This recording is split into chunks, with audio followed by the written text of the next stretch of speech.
Hello, my name is Jamie Zachrich. Mrs. Zachrich is my wife. She teaches fifth grade.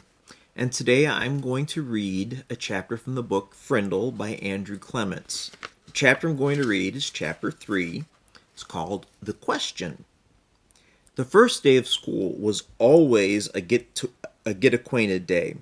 Books were passed out, and there was a lot of chatter. Everyone asked, "What did you do over the summer?" Periods 1 through 6 went by very smoothly for Nick. But then came period 7. Mrs. Granger's class was all business.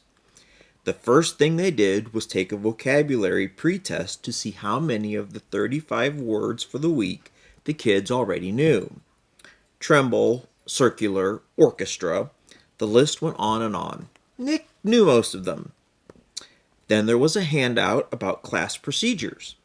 After that, there was a review paper about cursive writing. And then there was a sample sheet showing how the heading should look on every assignment. No let up for 37 minutes straight. Nick was an expert at asking the delaying question, also known as the teacher stopper or the guaranteed time waster. At 3 minutes before the bell, in that split second before the end of today's classwork and the announcement of tomorrow's homework, Nick could launch a question guaranteed to sidetrack the teacher long enough to delay or even wipe out the homework assignment. Timing was important, but asking the right question, that was the hard part. Questions about stuff in the news, questions about the college the teacher went to, questions about the teacher's favorite book or sport or hobby. Nick knew all of the tricks, and he had been very successful in the past. Here he was in 5th grade, near the end of his very first language arts class with Mrs. Granger. And Nick could feel a homework assignment coming the way a farmer could feel a rainstorm. Mrs. Granger paused to catch her breath, and Nick's hand shot up. She glanced down at her seating chart and then up at him. Her sharp gray eyes were not even turned up to half power. "Yes, Nicholas?" "Mrs. Granger, you have so many dictionaries in this room, and that huge one especially. Where did all those words come from? Did they just get copied from other dictionaries? It sure is a big book." It was a perfect thought grenade. Kapow! Several kids smiled, and a few peeked at the clock. Nick was famous for this, and the whole class knew what he was doing. Unfortunately, so did Mrs. Granger.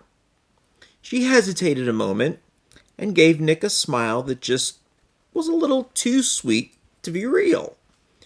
Her eyes were the color of a thundercloud.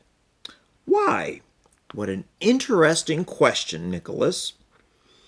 I could talk about that for hours, I bet." She glanced around the classroom.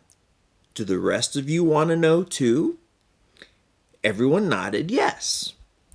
"Very well then. Nicholas, will you do some research on that subject and give a little oral report to the class? If you find out the answer yourself, it will mean so much more than if I just told you. Please have your report ready for our next class." Mrs. Granger smiled at him again, very sweetly. Then it was back to business. Now, the homework for tomorrow can be found on page 12 of your Words Alive book. Nick barely heard the assignment. His heart was pounding. He felt small, very small. He could feel the tops of his ears glowing red. A complete shutdown, an extra assignment, and probably a little black mark next to his name on the seating chart. Everything he had heard about this teacher was true. Don't mess around with the Lone Granger. That's it.